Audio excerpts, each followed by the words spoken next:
MVV versus Vamsikrishna Yadav విశాఖలో political war. తీరం దాటిందా? తీరము అల్లకల్లోలంగా ఉంది అంతే కదా. సముద్ర తీరంలో అల్లకల్లోలంగా ఉంటే అక్కడ ఎవరైతే ఇప్పుడు ప్రస్తుతం ఎంపీగా ఉన్నటువంటి ఎంవివి సత్యనారాయణ, అట్లాగే ఎమ్మెల్సీగా ఉన్నటువంటి వంశీకృష్ణ యాదవ్, అయితే ఇప్పుడు ఆయన ఎమ్మెల్యేగా కంటెస్ట్ చేస్తున్నారు ఎంవివి సత్యనారాయణ. మరి వంశీకృష్ణ యాదవ్ ఏమన్నా ప్రస్తుతం వాళ్ళిద్దరి మధ్య ఈ జనసేన పార్టీలో చేరాడు వైసీపీ నుంచి. వీరిద్దరి మధ్య మాటల యుద్ధం జరుగుతూ ఉంది. అది కూడా కాస్త తిట్ల దండకం దాకా వెళ్ళింది. దీంట్లో మధ్యలో వెలగపూడి రామకృష్ణ ఆయన ఒక పాత్రధారి. సరే, ఇది ఎలా ఉందంటే నిన్ను ఓడించి తీరుతానంటే నిన్ను ఓడించి తీరుతాను, అసలు నువ్వెంత అంటే నువ్వెంత అని సవాళ్ళు, ప్రతి సవాళ్ళు, మాటల పరిధులు దాటి కొంత వెళ్ళింది. జనరల్గా విశాఖలో ఉన్నటువంటి లీడర్లు ఎప్పుడు కూడా క్రాస్ చేసుకోరు, విమర్శలు చేసుకుని ఉంటారు అనమాట. కానీ అంతవరకే ఉంటారు, కానీ క్రాస్ అయి తిట్టుకోవటం అనేది అది తక్కువ. కానీ ఇప్పుడు ఎందుకన్నా మొత్తానికి క్రాస్ ఇద్దరు వైసీపీలోనే ఉన్నారు. సరే, నువ్వు నన్ను దెబ్బేసావంటే నేను నిన్ను దెబ్బేసాను, నువ్వు నన్ను మోసం చేసావు, నువ్వు జనాన్ని మోసం చేసావు, నువ్వు అప్పులు అంటే నీ అప్పులు, ఇక అదొక రకమైనటువంటి ఒక దీనికి వెళ్ళారు. ఒకసారి ఆ బైట్స్ ప్లే చేయండి. నన్ను వచ్చి ఇంటికి వస్తే తన్నుతాడంట, కబడ్దారంట. ఏంట్రా కబడ్దారు? అసలు నువ్వు బాబుగాను ఆడు గెటప్ వేస్తే నువ్వు ఆడు అన్నదమ్ముల్లా ఉంటారు. నువ్వేంట్రా నాకు కబడ్దారు చెప్పేది? నాకేంటి కబడ్దారు చెప్పి అర్థంలో చూసుకో ఒకసారి, ఫేసు నీ కలర్ ఎప్పుడన్నా మేకప్ వేసుకుంటే అసలు ఏదో చిత్తకార్తి కుక్క, పిచ్చి కుక్క, ఏ కుక్క, ఏం మాటలు అయ్యి. అసలు ఆడేం కుక్క కంటే దారుణమైన జాతి ఆడిది. ఒక పందికి సరిపోతుంది, బ్లాక్ పందికి. అది ఆడి క్యారెక్టర్.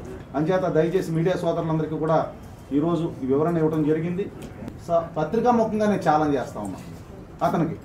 నేనేమి బ్రాందీ సీసాలు, కల్తీ బ్రాందీలు, కల్తీ సారాలు అమ్ముకునే స్థాయికి రాలేదు. నేను జనసేన పార్టీ నాయకులు ఓటీ చెప్తా ఉన్నా, ముందు ఇతను కనీసం నామినేషన్ ఖర్చులైనా సహాయం చేయమని అడుగుతా ఉన్నాడు మనందరికి కూడా టికెట్ ఇస్తే.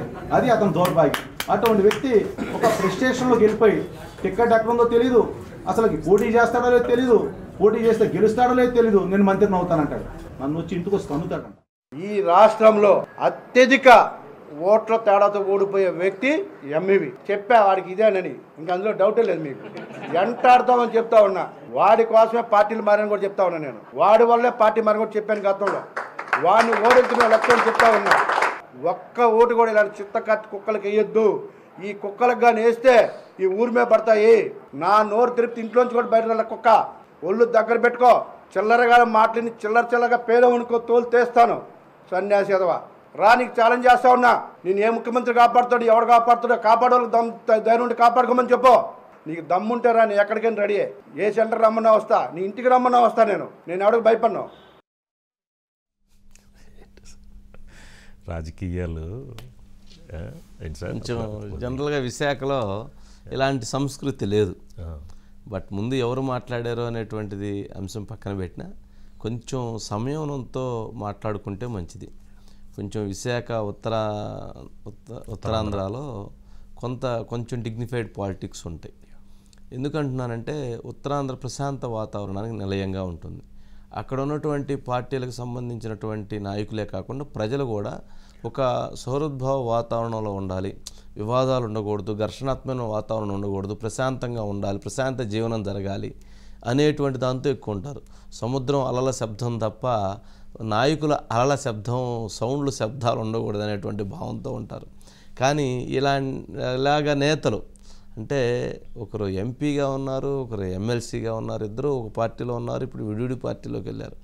వెళ్ళిన తర్వాత వీళ్ళిద్దరూ మాట్లాడుకునేటువంటి భాష, వీళ్ళ ఉచ్చారణ, వీళ్ళ పదజాలం నిజంగా ఒక స్థాయిని తగ్గించింది తప్ప వాళ్ళిద్దరికీ స్థాయిని పెంచలేదు అనేటువంటిది నా అభిప్రాయం. ఇద్దరూ నాకు తెలుసు, కానీ వాళ్ళిద్దరూ జనరల్గా చాలా క్లోజ్గా మాట్లాడతారు, బాగా అసోసియేట్ అవుతారు. కానీ ఇక్కడ పొలిటికల్ దీంట్లో మరి వారు ఎందుకు ఒక స్టెప్ దాటి ఎందుకు మాట్లాడుతున్నారు అనేటువంటిది, మరి అక్కడ ఎవరిని రెచ్చగొడుతున్నారు, ఎవరు ఎందుకు అలా వెళ్తున్నారు అనేటువంటిది కొంత జాగ్రత్త పడితే మంచిది అనేటువంటిది మన అభిప్రాయం. శ్రీనివాస్ ఉన్నాడు sir. Good evening sir. Good evening. ఏంటి మొత్తానికి సముద్రం పోటెత్తినట్టుంది, నాయకుల మధ్య మాటలు కూడా పోటెత్తినాయి. అవును సార్. ఎవరైతే విశాఖ జిల్లా జనసేన పార్టీ అధ్యక్షుడిగా ఉంటూ ఎమ్మెల్సీగా ఉన్నారో వంశీకృష్ణ శ్రీనివాస్ యాదవ్, అలాగే ఎంపీగా ఉంటూ వైసీపీలో ఉండే క్రియాశీలక నేతగా తూర్పు నియోజకవర్గం నుంచి ప్రస్తుతం అంటే ఎమ్మెల్యేగా కంటెస్ట్ చేయబోతున్న ఎంఈవి సత్యనారాయణ మధ్య మాటల యుద్ధం గడిచిన 2 రోజులుగా కూడా విపరీతంగా తారాస్థాయిలో ఉంది సార్. ఒకరికొకరు కూడా రోమాలు చూపించుకుంటూ కూడా ఏం పేకలేవనే పదాలు ఇప్పుడు మనం మాట్లాడుకోలేకుండా మీడియా ముందే జుగుత్సాపరంగా హేయమయంగా తెలియగా కూడా వాళ్ళు మాట్లాడుకోవడం, అంటే సభ్య సమాజం విసిపోయేలా మేధావులంతా ఒకసారి ఆలోచింపజేసేలా కూడా వాళ్ళు రోడ్డెక్కి వ్యక్తిగత దోషణలు, వ్యక్తిగత ఆలోచనలు, అప్పుల కోసం కానీ వ్యక్తిగతం కానీ అలాగే రాజకీయ పరంగా కానీ అన్ని ఓపెన్ ఛాలెంజ్లు, కబడ్దారులు అనుకోవడాలు, ఇవన్నీ కూడా ఇందాక మీరు చెప్పినట్టు కూడా ఉత్తరాంధ్రలో ఎప్పుడు ఇలాంటి సాంప్రదాయం లేదు. తొలిసారిగా కూడా వీళ్ళిద్దరూ కూడా సాంప్రదాయాన్ని తెరలేపారని కూడా మనం అనుకోవచ్చు సార్.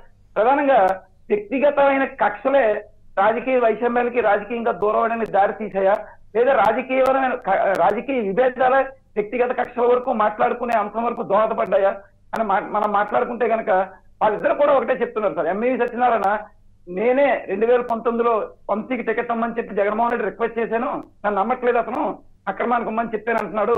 అదేవిధంగా నేనే మేయర్ ఖచ్చితంగా ఎలిజిబుల్ అని చెప్పాను, కానీ మేయర్ అతనికి ఇవ్వద్దని చెప్పలేదు. జగన్మోహన్ రెడ్డి నేను చెప్పేసి నిర్ణయం తీసుకున్న మనిషి కాదు, ఇవన్నీ కూడా వంశీ అర్థం చేసుకోవాలని ఈయనంటూ ఉంటారు.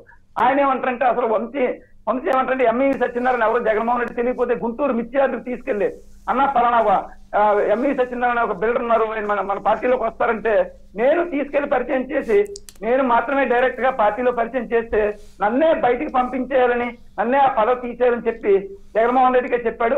ఆ విషయాన్ని జగన్మోహన్ రెడ్డి నాకు చెప్పాడు డైరెక్ట్ గా. ఎవరో చెప్తే నేను నమ్మను, జగన్మోహన్ రెడ్డి చెప్పాడు కాబట్టి నమ్ముతున్నాను. ఇంత తప్పుడు మనిషి ఎంఈవని ఇద్దరికిద్దరు కూడా అక్కడ మొదలైన వారు సార్ ఈ వేళ వరకు డే 1 వరకు నీకు అప్పులు ఎంత ఉన్నాయి, నీ పరిస్థితి, నువ్వు నామినేషన్ డబ్బులు వేయలేవు అని ఆయన చెప్తే ఈయన కాదు సరే విశాఖపట్నంలో ఉండే అత్యధిక అప్పులండి సార్. అంతవరకు ఓకే, కుక్కలు పందులు ఇవన్నీ గోలేంటి అసలు అదొకటి సార్. పూర్తిగా కూడా వాళ్ళ యొక్క వ్యక్తిగతంగా వెళ్ళిపోవడం, ఆయన ఈయన పంది అని తిట్టడం, ఆయన ఈయన కుక్క అని తిట్టడం, అంటే వాళ్ళ శరీర ఆకృతుల కోసం, శరీరంలో ఉండే ఎలర్జీల కోసం చాలా అంటే మనం ఇప్పుడు మాట్లాడుకోవడం కొంచెం ఇబ్బందికరంగానే వాళ్ళు దూషించుకున్నారు సార్. ఒకరినొకరు కబడ్దారనడం, ఒకరినొకరు ఓపెన్ ఛాలెంజ్ విసురుకోవడం, ఒకరినొకరు సై అంటే సై అని ఎక్కడ రమ్మంటే అక్కడ రమ్మని పిలుస్తామని, ఏ ఆధారం లేదు చూపించమని చాలా అత్యంత హేనీయంగా విశాఖపట్నంలో పొలిటికల్ వార్ అయితే నడుస్తుంది సార్. ఏదేమైనా సరే ఈస్ట్ లో ఎంఈవి సత్యనారాయణ ఓడించి తీరుతాం అని చెప్పంటే ఇంకొక విషయం ఉంది సార్. ఇక్కడ ఆ రాజకీయంలో శాశ్వత శత్రుత్వం, శాశ్వత మిత్రత్వం ఉండదు అనడానికి ఈస్ట్ నియోజకవర్గం ఒక కారణం. గతంలో చూసుకుంటే ఇదే వెలగపూడి మీద వీళ్ళిద్దరూ ఫైట్ చేసిన పరిస్థితి, ఎంఈవి కానీ వంశీ కానీ వైసీపీలో కలిసి. ఈ రోజు వెలగపూడి వంశీకృష్ణ జనసేన టీడీపీ కూటమి కాబట్టి కలిపి పనిచేస్తున్నారు. ఈ కలిపి పనిచేసిందని కూడా పూర్తిగా ఎంఈవి సత్యనారాయణ నువ్వు గతం మర్చిపోయావు, ఆ రోజు నాడు ఈయన ఎక్కడెక్కడో హత్య కేసుల్లో ఉండి ఆయన నిన్ను ఓడిస్తే ఈ రోజు పక్క నుండి పక్క నవ్వుతూ కూడా నాతో అబాండాలు వేస్తుంటే ఎలా చూస్తున్నావు అడుగుతున్నారు. ప్యారలల్ గా చూసుకుంటే అదే వంశీకృష్ణ కూడా ఇదే ఎంఈవి సత్యనారాయణ కూడా గతం తెలుసుకొని మాట్లాడు అని అడుగుతా ఉన్నారు.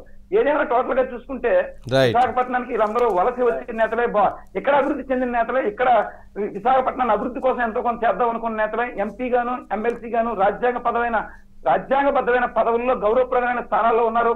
వీళ్ళందరూ కూడా ఇలా ప్రవర్తించకుండా కూడా ఒబీడియంట్ గా, హానెస్ట్ గా ప్రత్యర్థి విధంగానే రాజకీయ పరమైన అంటే మాట్లాడితే పర్లేదు, వ్యక్తిగత దోషంలో పోకూడదని స్థానికులను డిమాండ్లు అయితే వినిపిస్తున్న పరిస్థితి సార్. రైట్.